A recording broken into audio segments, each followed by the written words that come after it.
Gotta mute all this. Unlimited data from AT&T means you could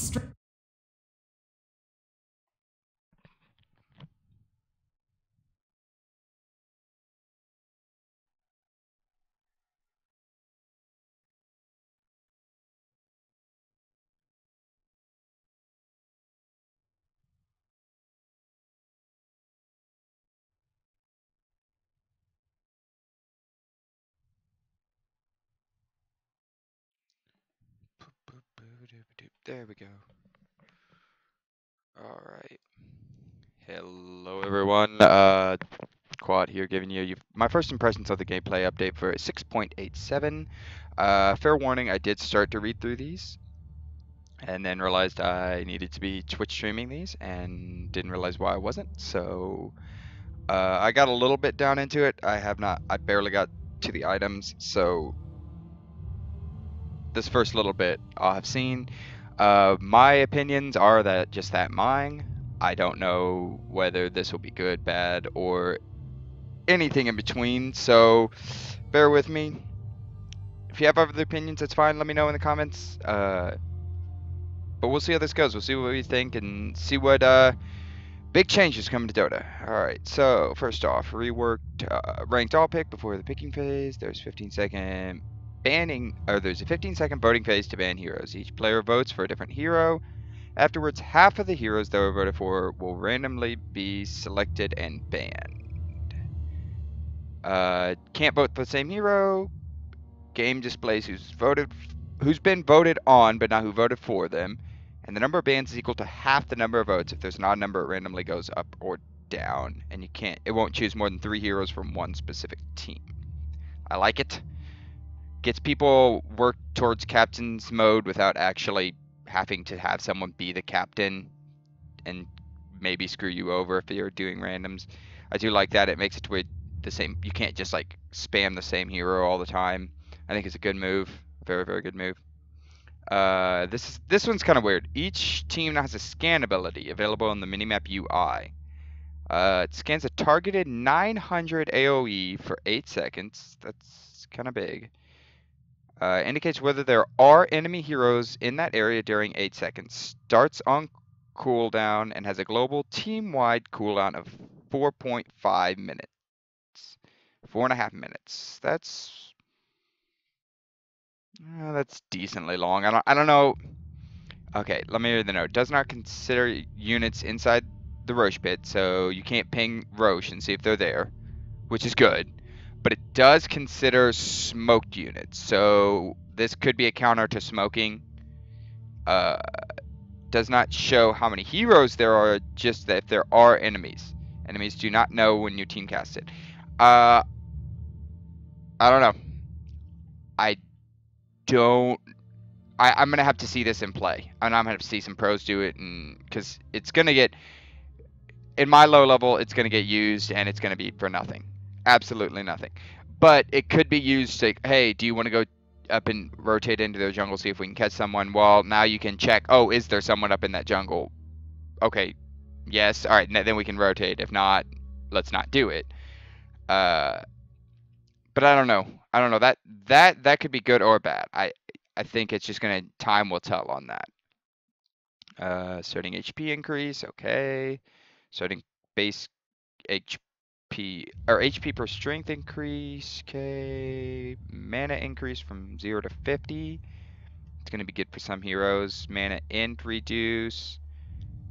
It now increases spell damage by 1% per 16 and okay. Stats hover on your hero. Now shows your total spell amplification, including Aetherlands. Alright, that's great. Lane creep, health upgrade increase. Okay.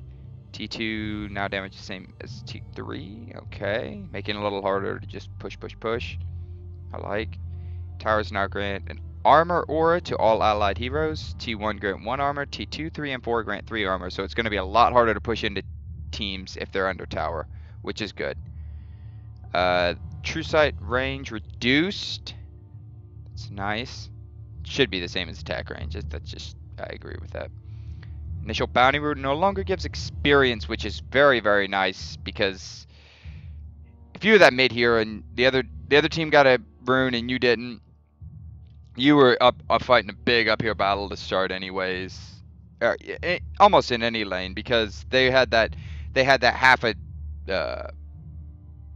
level experience boost on you to start, and you just, I mean, you didn't have any way to come. It was very hard to come back from that. You were at a level disadvantage to start. And yes, after the first one, they can go get some experience. They can get experience from those, but that's requiring them to go out of lane and lose experience that they would be getting in lane to start. So I feel like that's a good call. Yes, they get the gold increase, which is fine. I mean, they get extra, you know, items and stuff like that, but they're not starting out an advantage. An extra half a level can be huge, getting to 6 earlier than someone, and all of a sudden having your ult, and you can just rush that other mid, or having just even an extra level in a spell can be huge. Melee hero attack range increase. All right. Lane creep aggro duration. The amount of time creeps follow you when you attack the enemy hero. I don't know that needed to be up. I felt like they followed me forever anyways. But, okay. Aggro cooldown increase from 2 to 2.5. Okay, I don't feel like those are big, but I don't know, we'll see. Melee creep gold bounty reduced by 2. Melee and range creep gold bounty upgrade over time increased from 1 to 2. So every 7.5 minutes, instead of just 1 gold more, they give you 2 gold more, which, so after 7.5 minutes, wait, no. After 7.5 minutes, it'll be 1 gold lower, and then after 15 minutes, you'll be getting more gold per. Melee creep experience reduced massively, and range creep experience increased massively. Same total number of XP per wave, 3 melee, 1 range, 227 versus 225. Still 2 experience, that's not a big deal. So it's not a big deal. Just guess range. Range is just a little more important to get the last hits on if you can now. Experience required to get to level 8 to 9, rescaled by a little bit. I don't understand that, so whatever. Thermal now blocks in-flight attack projectiles fully rather than just ones launched before. Evasion pseudo-random. Evasion is now calculated on impact rather than on launch. That's the way it should be. Health reduced on Centaur by 350. Centaur Corsair's armor reduced, and they now spawn 2 of them. Okay. Roche's magic resistance reduced by a hefty amount. That's good. Helps teams be able to do Roche a little easier. Roche's HP increased by a decent amount and added 50 per minute. So, gonna get harder to do, but the bounty changed from 1789 to 750 for 20 minutes, and this does the math for me. Compared to previously, Roche gives less experience before 52 and more after, so I mean, those teams that are doing the early Roche, you're not going to get as much as if you were doing it later. Okay. I don't think that's a huge deal. You weren't really doing Roche for the experience. I mean, yeah, it's nice, but you were doing it for the ages, so. Double damage and haste, no longer blah, blah, blah. Following buffs are now purgeable, as they probably should have been all along. I'm just kind of going through these pretty quick. They're not, I mean, there's some of them are major, but minor adjustment to cast range mechanics to reduce overly long cast ranges when the target is moving quickly. Okay. Alright. Damage block for illusions. Okay, that's good.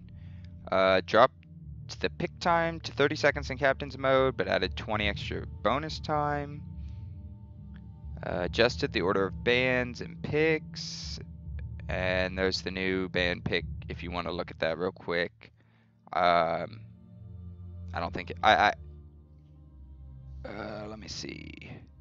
Second ban phase used to be 1-2, 1-2. Now it's 2-1. I think that's fair, giving the second team a chance to ban around first. Just flops it after that first pick. I think that's fine. It's gonna change. It's gonna change how teams play it a little bit, but not by much. Because I mean, this ban phase is you kind of banning what you already knew what you're gonna ban anyways. It just flops your picks around on the on that last picking phase. So, and I think that's fair. You get first pick, then the other team gets first, and the other team gets last pick. That's fair. I mean,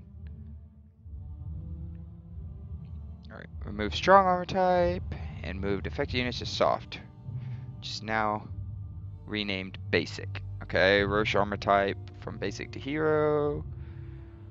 I don't know all the armor types, so I can't help on that. All right, terrain. I'm gonna kind of skip over terrain to a degree. It's talking about them moving ramps and trees and all this jazz. I can't really go over this. Too far. I can't really go over all that because it's not going to mean anything until you see it in game. So next time I get a game going, we'll look at that. I may get a just a bot match or practice match going and just to look at it and see. All right, new items. Bloodthorn. New item formed from orchid and chrysalis in a recipe. It's 1,000 gold recipe. Everything else stays the same. Provides 25 int, 30 attack speed, 60 damage, 150 mana regen. All attacks on a silenced hero, including from allies, gain True Strike and a 1.35 times crit hit. So if you orchid someone, still applies the same silence mechanics from the orchid. It's got an 11-second cooldown. Orchid had an 18, so that's nice. Drops the cooldown on that and gives still the 20% chance to land 175% crit. So if you orchid someone while using this, they take 2 strike and a 1.35% crit hit from everyone, from all your allies. So that's kind of good. I don't know who this is for.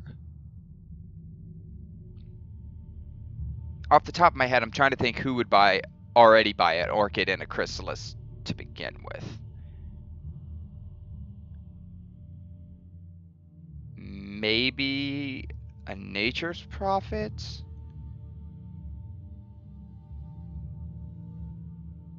Maybe a Quap?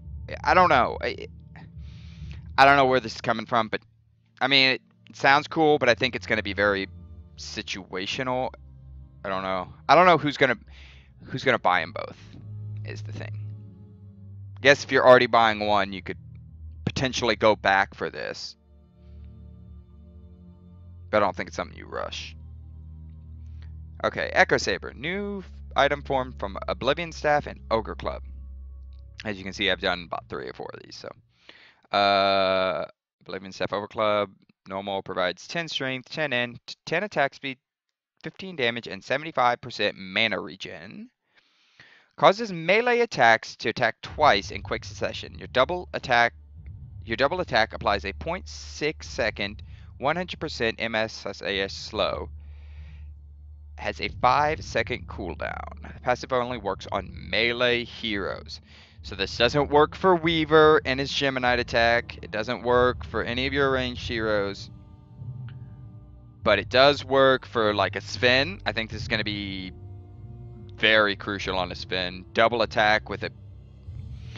I haven't seen it in action yet, but like a double attack with double chance to crit in really quick succession. For anyone that hits really hard on that first hit and you're just like, oh my gosh. That's going to be good. This could be really good on OD.